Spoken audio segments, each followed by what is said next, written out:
Olá, muito boa tarde a todos. Você que é um produtor privilegiado, assinante aqui do Clube Tempo e Dinheiro. E como sempre, todos os dias, a nossa entrevista exclusiva. Hoje, China, sempre ela. Pois bem, a China vem passando por um processo para nós no Ocidente, que estávamos acostumados a crescimento de quase dois dígitos, há cerca de quase uma década atrás, estamos nos contentando e temos que nos virar com a China crescendo 4,5%, 5%, 5,5%, e nessa perspectiva de 2024, 4,60% de crescimento. Parece algo estrondoso, mas para a China é considerado pouco, e mais ainda para o lastro que ela fornece para os ativos no mundo inteiro, ativos financeiros, ativos agrícolas. Né? Mas quem melhor vai falar sobre isso com a gente é o economista, professor da USP e sócio consultor da Marca Strat, o meu amigo José Carlos Lima Júnior. José Carlos, seja bem-vindo, boa tarde. Olá, Giovanni, boa tarde para você. É um prazer estar aqui com você e todo o público aqui do Tempo e Dinheiro. Ele que nos atende lá de Ribeirão Preto, naquele buraco quente que é aquela cidade lá, né, Carlos? Tá chovendo aí hoje? Como que tá o clima aí? Olha, adoraria que estivesse chovendo. O tempo aqui em Ribeirão tem pregado peças em nós. Ele mostra de vez em quando que vai dar uma chuvinha, mas nesse início de semana, segunda, terça-feira, por enquanto nada, Giovanni. Maravilha, então. Então vamos lá. Zé Carlos, você escutou a minha introdução, mas antes de nós entrarmos um pouquinho no agronegócio, seria interessante que, com a sua visão acadêmica e experiência de consultor, desse um panorama de como a China influencia a economia mundial mexendo com outros ativos, mexendo com bolsa de valores na Europa, nos Estados Unidos. Claro, a gente sabe que ela depende muito de troca de trocas comerciais e isso representa um peso bastante significativo no seu mercado de consumo. Mas os detalhes como se costuma dizer, né? O diabo mora no detalhe. E acho que é melhor que ninguém você para explicar isso para a gente. Então, Giovanni, é bem interessante porque falar da China é falar de uma economia que se tornou aí, praticamente nos últimos anos, um segundo motor da economia mundial. Eu digo segundo motor porque a China ela é responsável aí hoje por praticamente aí quase que 18% de todo o PIB mundial, mas ainda os Estados Unidos mantêm sua relevância com 24,5%. Ou seja, nós estamos falando de duas economias que juntas aí praticamente superam, né, 40% de toda a economia mundial. Então, naturalmente, qualquer movimento que ocorra, tanto nos Estados Unidos quanto na China, tem o poder aí de chacoalhar os mercados como um todo. E a China se tornou o centro manufatureiro mundial desde os anos aí de 1980. Desde 1978, que eles começaram uma política aí de atrair investimentos estrangeiros diretos, forma acabaram dando esse grande impulso, principalmente a partir dos anos de 1990, que foi o instante que a gente conhece como globalização. O fato, Giovanni, é que quando você pega e olha de maneira recente, em 2014, a China se tornou o maior importador e exportador do mundo. Então, qualquer coisa que aconteça nessa economia, aconteça no país China, certamente vai impactar o mundo. E aqui no Brasil não é diferente. Quando a gente considera a relevância que a China tem, principalmente aqui para as exportações do agronegócio, considerando que praticamente aí o carro-chefe da nossa economia, vamos pegar especificamente no agronegócio a soja hoje praticamente cerca de 60% é destinada lá para o governo de Pequim. Exato. Uma coisa que salta à vista de todo mundo, Zé Carlos, é o seguinte: Pequim conhece o andamento da sua economia. Claro, é um poder central, é um governo que pode fazer qualquer coisa, pode emitir, pode dar as costas para o déficit fiscal, para o orçamento, etc. Mas, enfim, ele monitora toda a situação. Ele sabe o que significa alguns décimos de queda no seu PIB. né? Tanto para a sua economia como para o resto do mundo. Mas ele é parcimonioso já há 2 anos na liberação de crédito. Há até 2 anos e meio atrás, se falava que a China tinha optado não por explosões de crescimento, mas por um crescimento mais sustentado e de qualidade. Um dos casos mais expressivos, que é bem caro ao agronegócio brasileiro, você deve lembrar, foi a consolidação de milhares de empresas do setor de defensivos em poucos CNPJs, vamos chamar assim o CNPJ lá deles. Tá?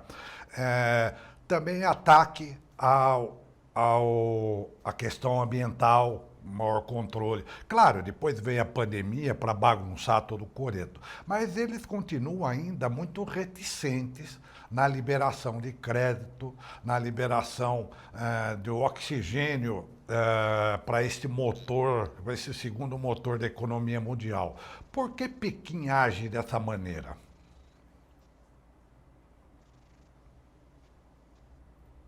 É importante, enquanto uma economia socialista, na verdade, ideologia política socialista, né, ela mantém lá uma herança da ex-União Soviética, que é o que a gente fala lá, que são os planos quinquenais de desenvolvimento. Nada mais é do que uma estratégia em que o mercado coordena todos os seus investimentos para os próximos 5 anos. E nesse momento, a China está no seu 14º plano quinquenal, que tem validade de 2021 até 2025. E quando você pega e traz, assim, faz uma leitura desse plano quinquenal, uma das coisas que chama atenção é exatamente os investimentos que a China propõe a fazer nos próximos anos, nesse caso, né, desses anos que nós estamos vivendo e que vai terminar em 2025, e pela primeira vez o país não coloca de maneira explícita qual seria a taxa de crescimento do PIB. Essa foi a primeira coisa que chamou a atenção nesse 14º plano quinquenal. Nas 3 edições anteriores, você tinha de maneira muito clara quanto seria a trajetória do PIB que eles estavam propondo para os anos seguintes. E nesse 14º eles não colocaram o PIB, essa é a primeira situação. A segunda, que chama bastante atenção, é exatamente essa tentativa de migrar para uma economia em que você tem aí uma coexistência mais equilibrada, no que eles chamam de uma rota de desenvolvimento verde, que, de certa forma, está muito alinhado com a nova rota da seda, ou a segunda rota da seda, como é chamada, que pretende. E a gente pode considerar que a Europa, dentro de um contexto como um todo, você precisa considerar as mudanças, principalmente culturais, que a gente precisa ter aí para poder acessar alguns mercados. E o fato, Giovanni, é que a China ela tem um problema estrutural nesse momento, extremamente delicado, que é a consequência da política do filho único.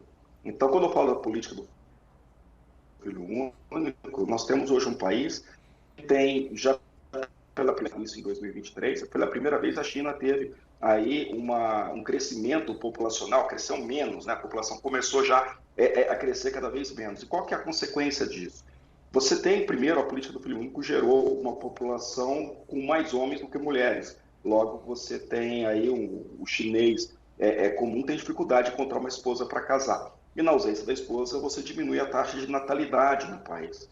Então, essa queda na taxa de natalidade foi a primeira vez que aconteceu desde aí dos anos de 1960. Então, essa situação como um todo, também eu preciso ter que o próprio governo, a média de investimento, isso é uma coisa que eu particularmente já vinha batendo nessa tecla já há alguns anos, quando você começa a olhar a taxa de investimento que o governo fazia em relação ao PIB, a China estava gerando uma taxa de reinvestimento da ordem de 40% a 45%. Ou seja, o governo, de todo o PIB que ele gerava, ele reinvestia na própria economia uma taxa entre 40% a 45%. Enquanto que economias normais investem, na média, entre 20% e, no máximo, 25%. Ou seja, a economia chinesa ela teria que, mais cedo ou mais tarde, descer aí para os níveis, digamos, convencionais, os níveis normais de mercado. Exatamente. Então, de certa forma, algo que já vinha acontecendo e que, naturalmente, deveria acontecer. Então, essas situações, de certa forma, mostrando que o mercado fala de desaceleração chinesa, mas, na verdade, é uma adequação de um crescimento convencional como os demais países do mundo. Uhum. E, além disso, também, né, para fazer frente a essa despesa orçamentária para crescer nessa proporção, o caixa precisaria estar bem maior do que está hoje, né, Zé Carlos? Sim, com certeza. E aí você entra numa situação que a China vive, não dá para desconsiderar, que a China apresentou deflação, ou seja, em 3 trimestres seguidos, a China apresentou uma deflação no PIB dele já. E aí o que que você tem nessa realidade? Por mais que nós tenhamos aí no ano de 2022 um PIB, como você trouxe aí, que de certa forma foi alto para os padrões brasileiros, né? Mas de certa maneira o mundo acabava esperando um pouco mais, que foi acima de 4%, se me falha a memória, 4,6%, né? 4,60%. E essa realidade, Giovanni, chama atenção porque primeiro o país vive uma deflação. E a deflação nada mais é do que os produtos, eles estão caindo de preço.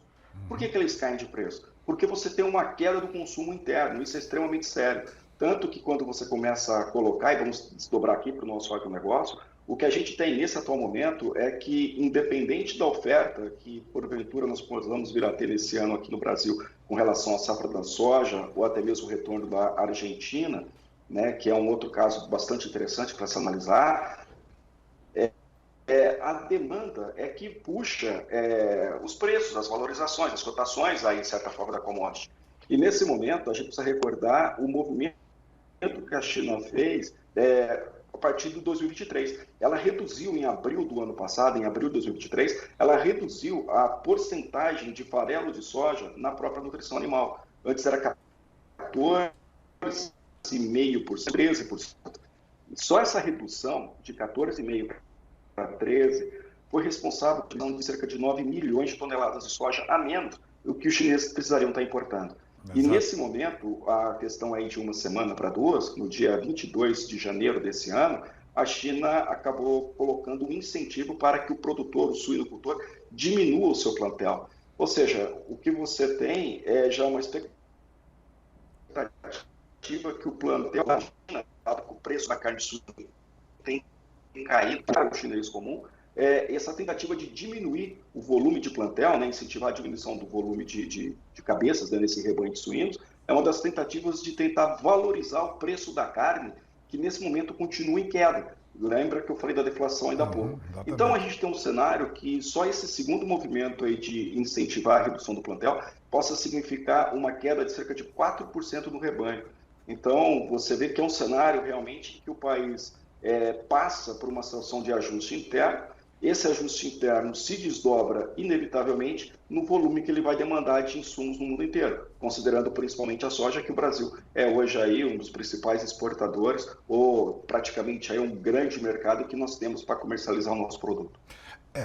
Em contrapartida, a gente vê também o incentivo do governo central em aumentar a produção local de grãos, né? Ou seja, para aumentar o mix opcional de fornecimento e depender menos dessas importações. Ou seja, tudo é uma questão de transferir a margem que vai para o fornecedor internacional e deixar a margem no mercado interno, né, Zé Carlos? Sim, quando você pega e vê, por exemplo, pegar a soja, né? A soja você tem aí a China, ela tem uma demanda anual de cerca de 120 milhões de toneladas. Ela produz cerca de 20%, né? 20 milhões ela produz, né? Não dá um pouco mais aí, né? 20 milhões ela produz e 100 milhões ela importa. E aqui do Brasil, no passado, se não me falha a memória, eram 70 milhões de toneladas. Então você percebe que ela tem esse peso significativo. Acontece a partir do momento que nós exportamos a soja, e aqui é muito importante, Giovanni, porque há uma confusão nesse momento que eu vejo, que praticamente a grande maioria dos analistas acabam gerando uma confusão, que é comparar o retorno da Argentina com o Brasil no sentido de produção de soja. A Argentina ela vai ter, sim, com certeza, uma safra expressiva esse ano, só que ela exporta farelo, ou seja, ela industrializa e exporta farelo. E nesse momento, o retorno da Argentina está fazendo com que o preço do farelo encontre-se em queda. Naturalmente, quando você pega e observa que o importador chinês vai importar essa soja aqui do Brasil para poder industrializar e, a partir da industrialização, obter os vários subprodutos, entre eles o farelo, com a queda do farelo no mercado internacional, com o retorno da Argentina, você tem naturalmente aí uma margem das indústrias de moagem. Razão essa que tem feito com que a China não tenha apresentado até o atual momento, nós estamos falando já na segunda semana aqui do mês de fevereiro, a China não tenha composto, não tenha feito grandes volumes de importação. Então, Exatamente. esse, Giovanni, é a justificativa para que o preço da soja não se movimente no mercado nesse momento.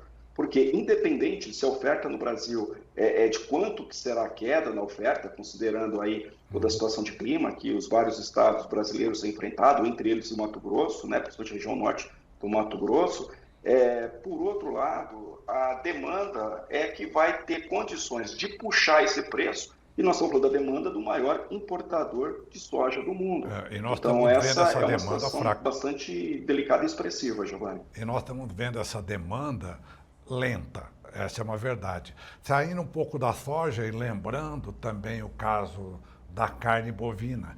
Quer dizer, é também o principal destino, né, da proteína bovina brasileira. Aliás, da proteína bovina dos principais players.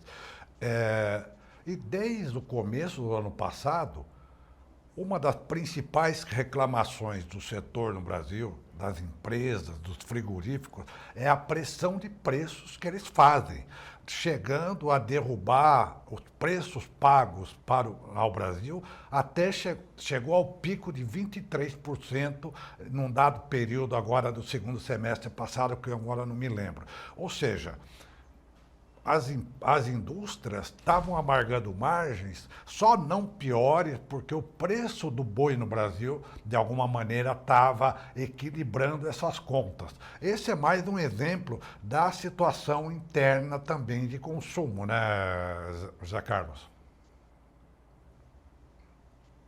Sim, Giovanni, tanto que em negócios, quando a gente faz assim, os projetos de consultoria aqui na Marquestrade, como você colocou, e, por exemplo, essa análise de mercado é uma das funções que a gente desempenha, você tem uma situação que preocupa, e no meu entendimento isso é algo extremamente relevante, é que a China sempre soube o que queria do Brasil. Agora, a grande pergunta é o que o Brasil queria da China.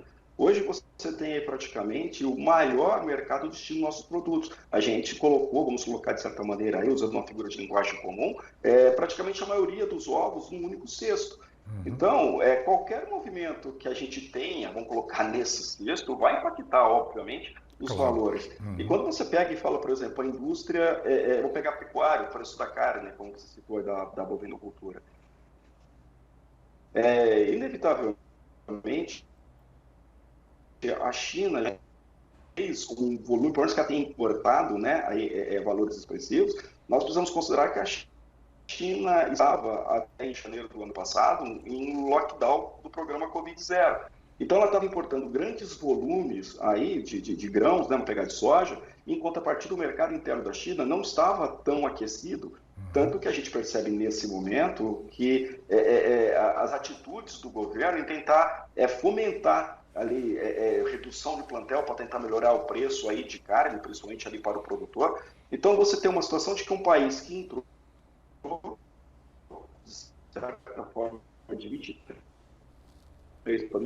alta. Essa é a primeira realidade. Não deve jamais considerar é que ela, por se tornar o principal mercado de destino dos nossos produtos, ela pode, de certa forma, acabar, ali, digamos, dosando o volume que ela vai estar importando ou não, e isso cria uma situação, um problema aqui dentro, quando você pensa no custo para que, vamos pegar aí no caso, tanto de pecuária. Pecuária você tem um custo para produzir e você tem um tempo ali para estar armazenando o produto, seja ele ainda in natura, ele vivo, ou mesmo já processado. Enquanto a partir da mesma coisa com soja. Então, a gente costuma até dizer, né, a nossa produção no campo, ela cresceu num ritmo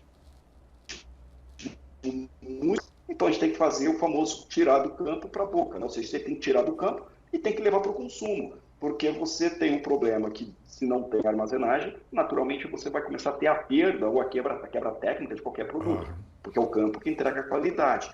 Naturalmente, a nossa infraestrutura joga contra o nosso ganho de produção que nós temos no campo.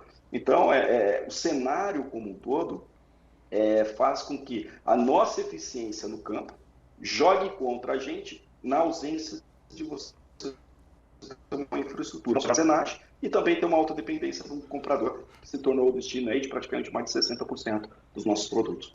Uma outra coisa que costuma me chamar a atenção, professor, é o seguinte, e que é muito pouco lembrado aqui no Brasil, seja por analistas, seja por exportadores, que o câmbio no mercado chinês tá muito pressionado desde o ano passado. A troca de um yuan por um dólar não sai de 7,1, 7,2. Quer dizer, para eles transformarem isso em dólares e importar, sai muito mais caro. Tem uma vantagem para o setor exportador chinês? Tem, né? Claro.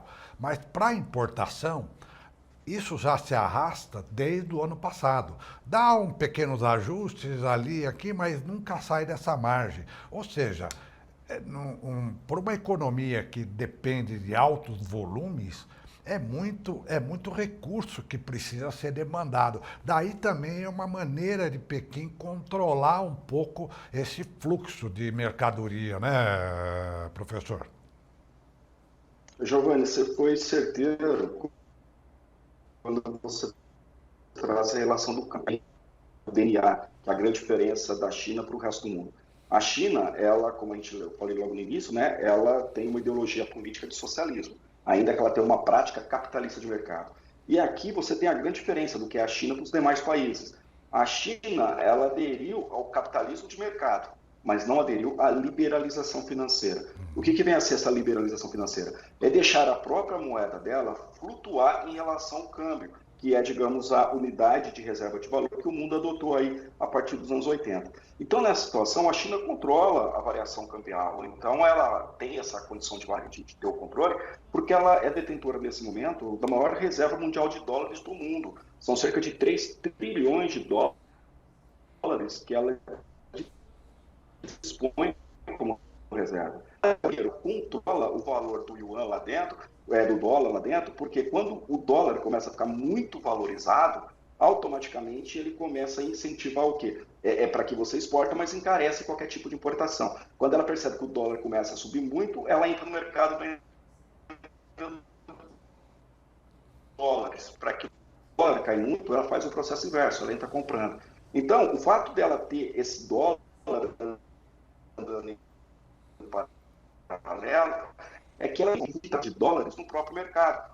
Então, por mais que o importador chinês tenha vontade de importar, digamos, um grande volume, ele, por ter que trazer esse produto de fora, ele vai ter que pagar em dólares, ele acaba tendo uma limitação no volume importado.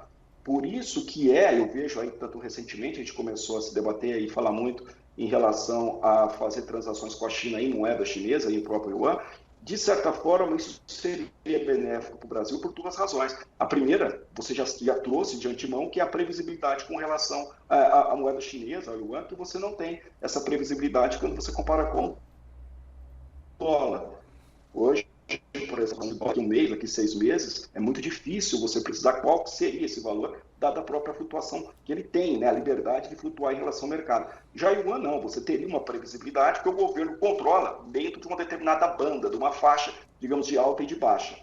Por sua vez, o fato de você exportar yuan cria essa política de controle interno da própria China, que é o volume de entrada de moeda estrangeira, no caso em dólares. Então, isso abriria a possibilidade para o Brasil exportar muito mais. Mas você vê como que toda essa situação de moeda é importante e realmente você trouxe uma situação que, quando você olha nos detalhes, né, que é o governo controlar a flutuação, mostra, nesse caso aí, o que é a ideologia política de controle na moeda, dado essa ausência de não participar da liberalização financeira. Perfeito. E é aqui, Giovanni, até para poder fazer um ponto, a maioria das pessoas fala assim, a China é socialista, mas ela é totalmente capitalista. Não, capitalismo de mercado, isso é visível, não tem como questionar, mas ela não aderiu à liberalização financeira. Por isso que a moeda dela não flutua de maneira tão livre em relação ao dólar. Exato. O professor Zé Carlos Lima Júnior fez uma listinha de alguns episódios recentes na China que vão impactar bastante e merecem atenção. Alguns deles já costurou nessa nossa conversa aí de quase 25 minutos.